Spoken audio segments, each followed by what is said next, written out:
Question number 9.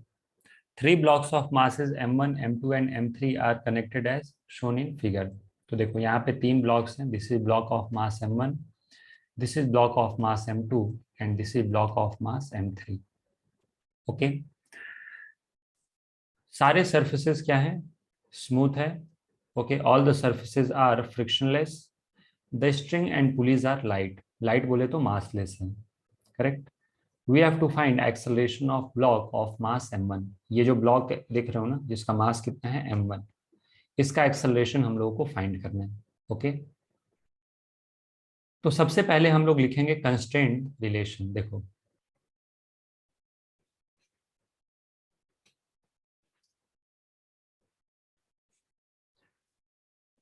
इसके लिए सबसे पहले तो आप लिखोगे कि टेंशन कहाँ पे क्या होगा. यदि मैं यहाँ पे अज्यूम कर लूँ टेंशन टी, तो यहाँ पे भी टेंशन क्या होगा टी, क्योंकि ये पूरा का पूरा तो सेम ही स्ट्रिंग है ना. ये तो एक स्ट्रिंग है और ये दूसरा स्ट्रिंग है. करेक्ट.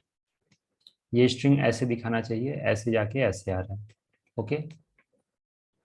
तो क्योंकि m2 और m3 सिंगल स्ट्रिंग से कनेक्टेड हैं, तो यहाँ पे यदि टेंशन T है तो यहाँ भी टेंशन क्या होगा T. अब आप इस पुली का फ्री बॉडी डायग्राम ड्रॉ करके नेट फोर्स जीरो करोगे तो यहाँ पे टेंशन आ जाएगा 2T. दिस इज द पुली. इस पुली पे यहाँ से लग रहा है टेंशन T, यहाँ से लग रहा है टेंशन T. तो यहाँ से बताओ कितना टेंशन लगना चाहिए? 2T. तभी तो नेट फोर्स जीरो आएगा ना. क्यों इस पुली पे नेट फोर्स जीरो क्यों होना चाहिए? क्योंकि मास इज जीरो. अगर जो मास जीरो है तो नेट फोर्स भी जीरो होना चाहिए.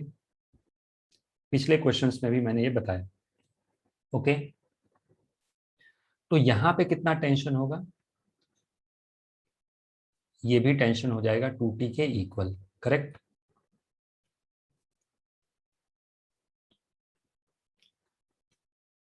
तो अगर जो मैं टेंशन ड्रॉ करके मतलब टेंशन फोर्स दिखाऊं तो ये हो जाएगा 2T. ये मैं फ्री बॉडी डायग्राम नहीं ड्रॉ कर रहा हूं, सिर्फ मैं अभी कंस्ट्रेंट रिलेशन लिखना चाहता हूं.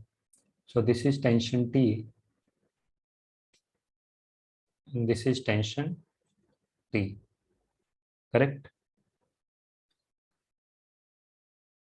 समझ में आ गया? अच्छा, इसका एक्सेलरेशन अज्यूम कर लो कि आगे की तरफ है a1. इसका एक्सेलरेशन, इसमें हमें दिमाग नहीं लगाना है कि कौन ऊपर जाएगा कौन नीचे आएगा. सबका इसका एक्सेलरेशन भी नीचे मान लो और इसका एक्सेलरेशन भी नीचे अज्यूम कर लो. आप किसी का ऊपर भी अज्यूम कर सकते हो. आंसर नेगेटिव आना होगा तो अपने आप आ जाएगा. करेक्ट. तो अब मैं क्या यूज करने जा रहा हूँ? Sigma T dot A should be equal to zero. जैसे sigma T dot V zero होता है, वैसे ही sigma T dot A should be equal to zero. इसको लिख के मैं कंस्टेंट रिलेशन लिखने जा रहा हूँ. तो जब आप यहाँ पे लिखोगे m1 के लिए, तो m1 पे 2T आगे लग रहा है और a1 भी आगे लग रहा है, तो इनका dot product simply 2T a1 हो जाएगा. m2 को ऑब्जर्व करो, टेंशन ऊपर एक्सेलरेशन नीचे, तो इनका डॉट प्रोडक्ट नेगेटिव हो जाएगा. क्यों? क्योंकि डॉट प्रोडक्ट क्या होता है? a डॉट बी होता है ए बी कॉस थीटा, तो कॉस 180 डिग्री -1 होता है. तो इसलिए m2 के लिए जब मैंने t डॉट ए किया तो नेगेटिव आ गया. सिमिलरली m3 के लिए जब आप t डॉट ए करोगे तो ये फिर से नेगेटिव आ जाएगा. This is equal to zero. आप क्या करो, टेंशन को कर दो cancel. This is 2a1 minus a2. तो ये इसको क्या बोलते हैं? This is constraint relation. मतलब इन तीनों के एक्सेलरेशन में क्या रिलेशन आएगा. ओके. अब हम लोग ड्रॉ करेंगे फ्री बॉडी डायग्राम तीनों ब्लॉक्स का और F is equal to M A apply करेंगे. तो सबसे पहले this is block of mass m1. नीचे क्या लगेगा इस पे? m1g. ऊपर क्या लगेगा बच्चों? नॉर्मल. और यहां से क्या लगेगा? 2T. करेक्ट. और इसका एक्सेलरेशन किधर है? इसका एक्सेलरेशन आगे की तरफ है. कितना? a1. तो यदि मैं F is equal to M A apply करूं तो इसके लिए क्या मैं लिख सकता हूं कि 2T is equal to m1.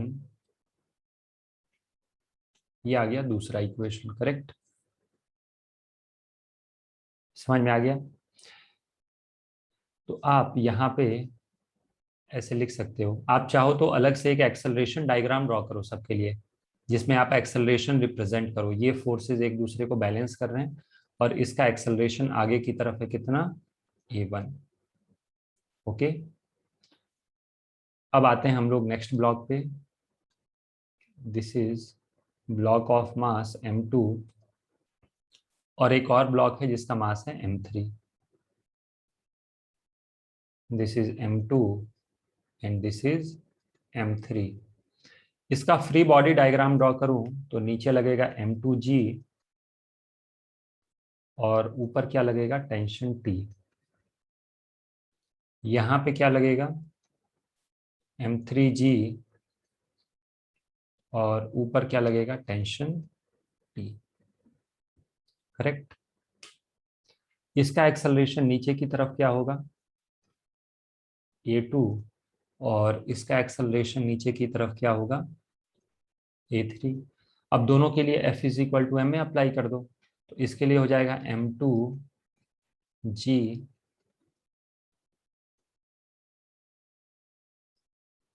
ये हो जाएगा थर्ड इक्वेशन, और इसके लिए क्या हो जाएगा, m2a2। करेक्ट। ये क्या हो जाएगा, m3g minus T is equal to m3a3। This is equation 4। अब देखो 4 इक्वेशन है और 4 अपने पास अननोन है, that is a1 a2 a3 और टेंशन, ये तीनों अननोन है। करेक्ट। अब हमें क्या करना है, सॉल्व करके a1 की वैल्यू निकालनी है। तो जो सबसे सिंपलेस्ट तरीका है सॉल्व करने का वो मैंने आपको बताया है।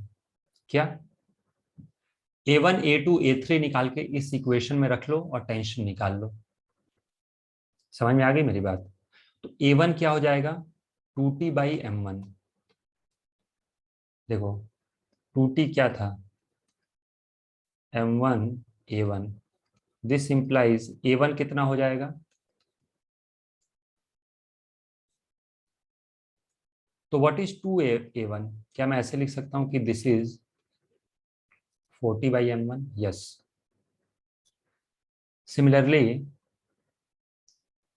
a2, देखो थर्ड इक्वेशन से a2 निकालो।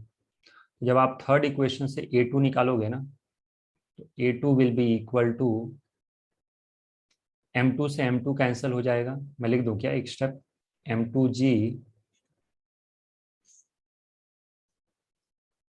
so this is equal to g minus, correct.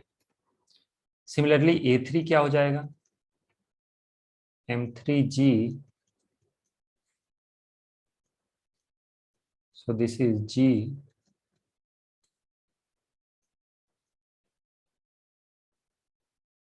अब आप क्या करो, 2a1 is equal to a2 plus a3 कर दो, यही रिलेशन था ना। Now use equation 1। Okay, from equation 1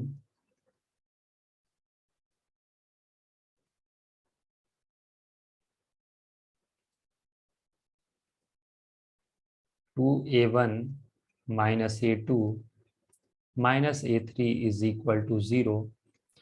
What is 2a1?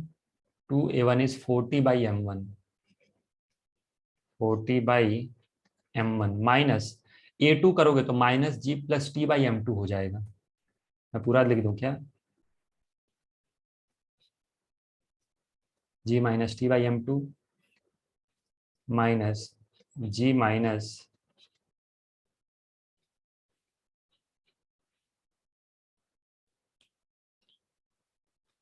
Okay, so this implies 40/m1। अब बस इसको सॉल्व करना है, फिजिक्स तो खत्म ही हो गई है, अब इसमें फिजिक्स का कोई पेन नहीं है। अब सिर्फ आप इस इक्वेशन को सॉल्व कर लो, टेंशन निकाल लो, टेंशन निकल गया तो सारे आंसर आ जाएंगे।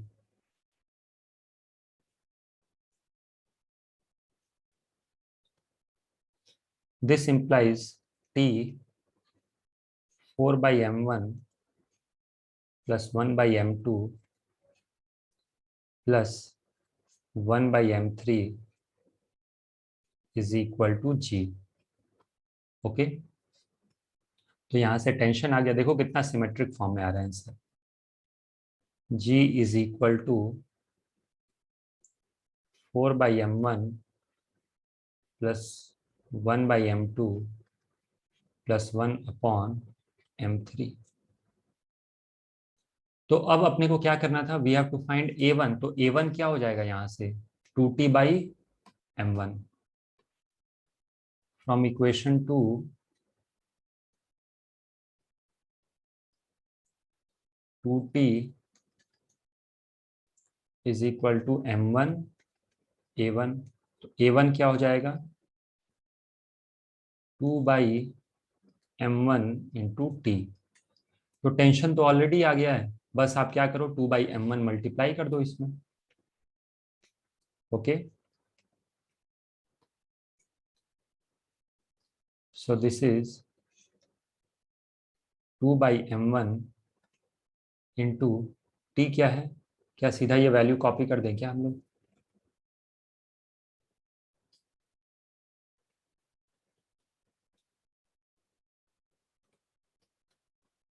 तो यही अपना आंसर हो गया।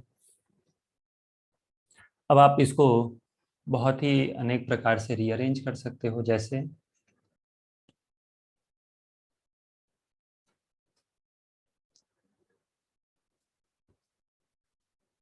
एक तरीका है इसको अरेंज करने का,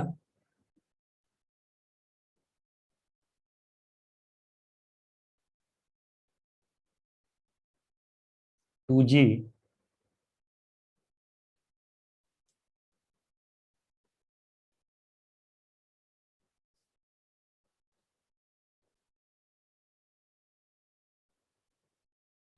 यहाँ पे एक गड़बड़ कर दी मैंने।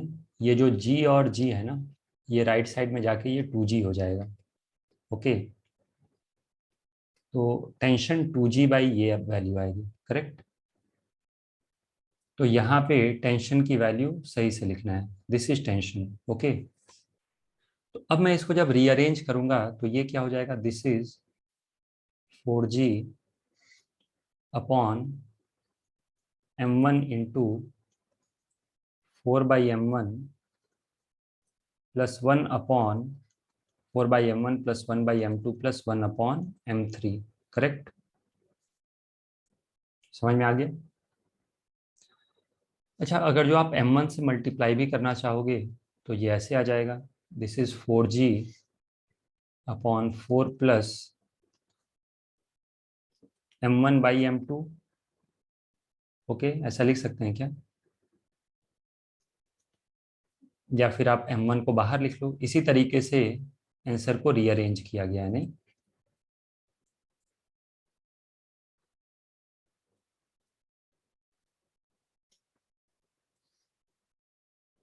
आप 4 से डिवाइड भी कर सकते हो। तो अगर जो आप 4 से इसको डिवाइड करोगे तो डिनोमिनेटर में 4 ऐसा आ जाएगा। ओके, अभी ऐसे ही रहने दो, नेक्स्ट स्टेप में ये कर सकते हो। So this answer will be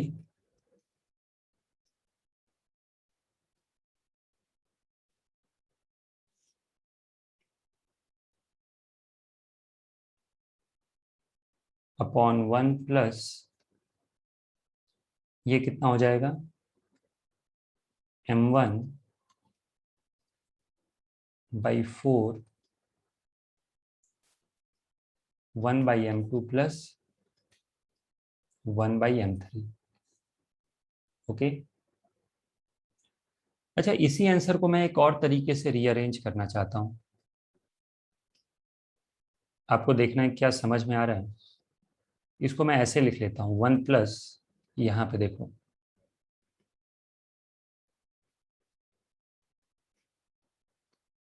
इसी एक्सेलरेशन को मैं रीअरेंज करके ऐसे लिखना चाहता हूँ, 1 plus m1/4 m2 plus m3 upon m2 m3। Correct, इसको आप क्या करो, ऐसे लिख लो,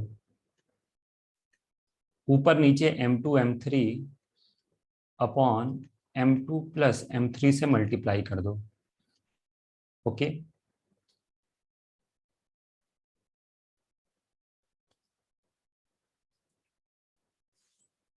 अपॉन, या फिर आप इसे 4 से ही मल्टीप्लाई कर सकते हो। तो यहाँ पे क्या आ जाएगा, 4m2m3 upon m2 plus m3 plus m1। Correct. इसको आप एक्चुअली, ये जो पूरा आप टर्म देख रहे हो ना, इसको म्यू लिख लो। ओके, या फिर एम नॉट लिख लो। So this is M not g upon M not plus m1।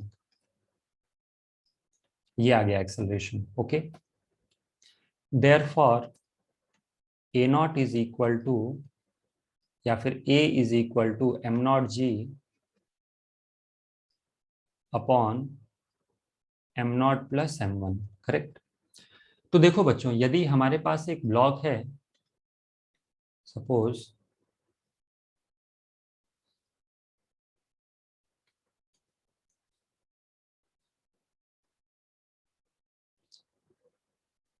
this is a block of mass m1।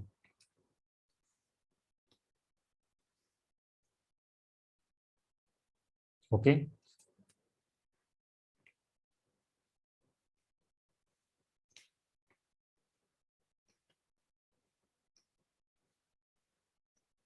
ऐसे मैं दिखा दे रहा हूं, this is a block of mass m1 और ये स्ट्रिंग से अटैच्ड है, और यहाँ पे एक ब्लॉक है जिसका मास है m0। तो ये तो अपने को आंसर भी याद रहना चाहिए। तो इस ब्लॉक का एक्सेलरेशन क्या होता है, a is equal to m0g upon m1 plus m0। आप इसको सॉल्व करके देख लेना एज अ क्वेश्चन।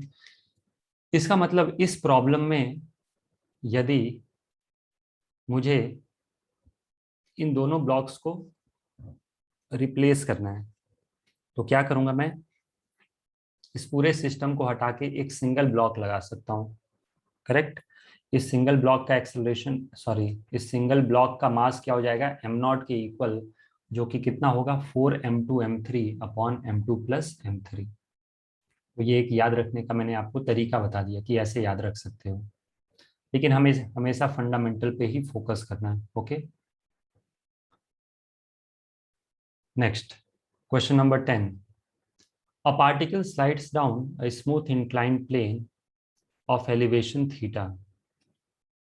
एक ब्लॉक है और ये एक स्मूथ इंक्लाइन प्लेन है, and angle of inclination is theta. Okay, fixed in a elevator car going upward with acceleration A not. इस एलिवेटर कार का एक्सेलरेशन क्या है, ऊपर की तरफ ए नॉट के equal. Okay, the base of the inclined has a length L. ये जो लेंथ देख रहे हो ये किसके इक्वल है, एल के इक्वल। तो find time taken by the particle to reach the bottom. Particle को बॉटम तक पहुंचने में कितना समय लगेगा, हमें ये बताना है। ओके, तो हम लोग क्या करेंगे, ये तो क्वेश्चन बहुत ही सिंपल है, बस जी की जगह इफेक्टिव जी ले लो। ओके, देखो, या फिर आप प्रॉपर तरीके से फ्री बॉडी डायग्राम ड्रॉ करके भी सॉल्व कर सकते हो। इन frame of elevator, in frame of elevator, यदि हम लोग एलिवेटर के फ्रेम में देखें, this is the elevator. Okay, अब मैं क्या करने जा रहा हूं, इस ब्लॉक का फ्री बॉडी डायग्राम ड्रॉ करने जा रहा हूं। This is the block. नीचे क्या लगेगा बच्चों, this is M G. Okay, यहां पे क्या लगा, नॉर्मल। एम जी और नॉर्मल क्या है, रियल फोर्सेस। करेक्ट। एक लगा एम जी और दूसरा क्या लगा, नॉर्मल।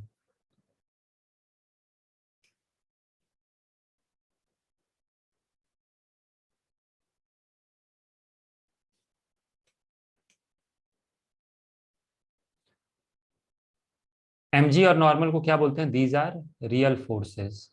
ओके, क्या एक सूडो फोर्स भी लगाना पड़ेगा, या फिर जिसको हम लोग इनर्शियल फोर्स बोलते हैं।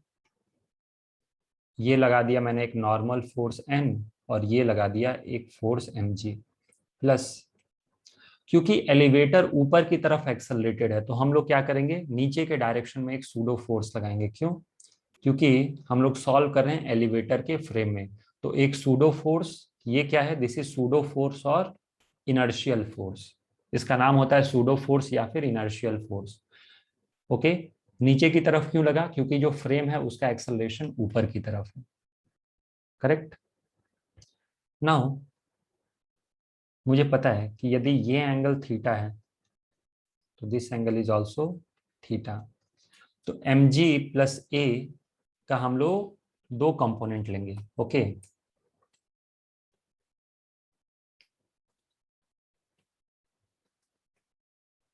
इस फोर्स को देखो, क्या मैं इस फोर्स को इफेक्टिवली बोल सकता हूं कि ये this will be M ji plus A not. Correct. तो this force is M ji plus A not. Correct. इसके दो कंपोनेंट होंगे। इस तरफ क्या आ जाएगा, this will be cos component, so this is M ji plus A not cos theta, और ये क्या हो जाएगा, M ji plus A not sine theta. Okay, normal force किसको बैलेंस कर लेगा? नॉर्मल फोर्स बैलेंस कर लेगा कॉस कंपोनेंट को,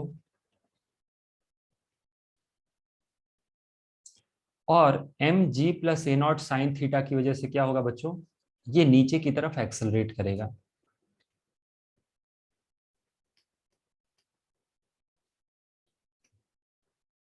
देखो, इनको मैं हटा देता हूं।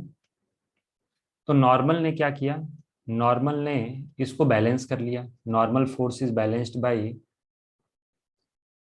M G plus A not cos theta, और ये जो फोर्स आ गया which is parallel to the inclined plane, इसकी वजह से एक्सेलरेशन होगा।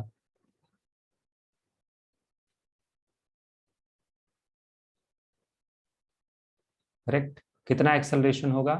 तो ये जो ब्लॉक है ये डाउन द प्लेन एक्सेलरेट करेगा, लेकिन किसके फ्रेम में? इन फ्रेम ऑफ, एक्चुअली मैं यहीं पे ये डायग्राम ड्रॉ करके ना, देखो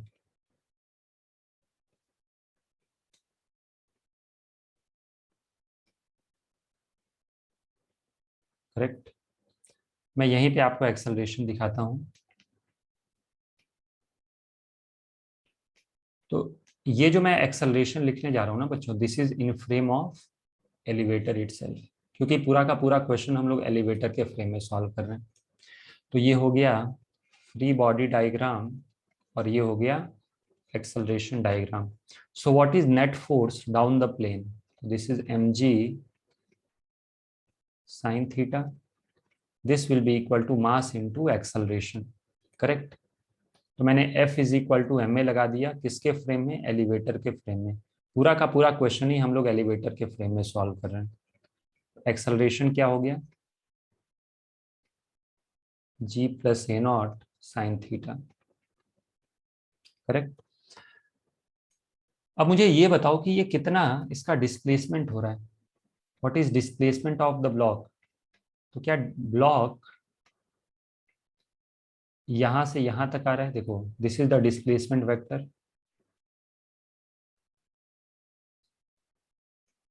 क्या ये सही लिख रहा हूं मैं? If this length is L और यदि मैं इसको एक्स बोल दूं तो cos theta is equal to base upon hypotenuse. This implies X is equal to L upon cos theta. मतलब डिस्प्लेसमेंट कितना होगा ब्लॉक का? Initial velocity of the block हम लोग जीरो लेंगे। क्वेश्चन में ऐसा दिया होगा कि ब्लॉक पहले रेस्ट पे था।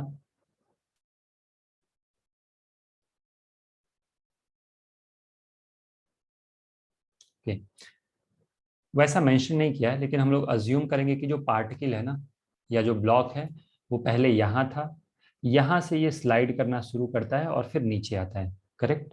तो initial velocity is 0, displacement is L upon cos theta, acceleration कितना निकाल लिया हमने, G plus A not sine theta. Sufficient practice होने के बाद आप डायरेक्टली बोल सकते थे कि सर G साइन थीटा होता है, यहाँ पे effective G into sine theta हो जाएगा। ओके, तो आप इक्वेशन यूज कर लो, S is equal to U T plus half A T square. So this is L by cos theta is equal to 0 plus half G plus A naught sin theta into T square. Okay. This implies, बहुत ही simple है calculation, 2 चला जाएगा left side के numerator में, cos theta this is G plus A naught. Okay, क्या करेंगे हम लोग, इसका रूट ले लेंगे।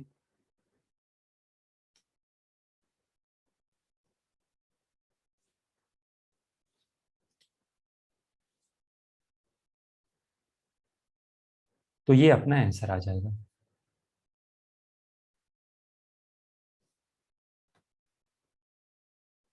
तो बस ये याद रखिएगा कि जो डिस्प्लेसमेंट लेना है वो L नहीं लेना है, डिस्प्लेसमेंट ये होगा L अपॉन कॉस थीटा।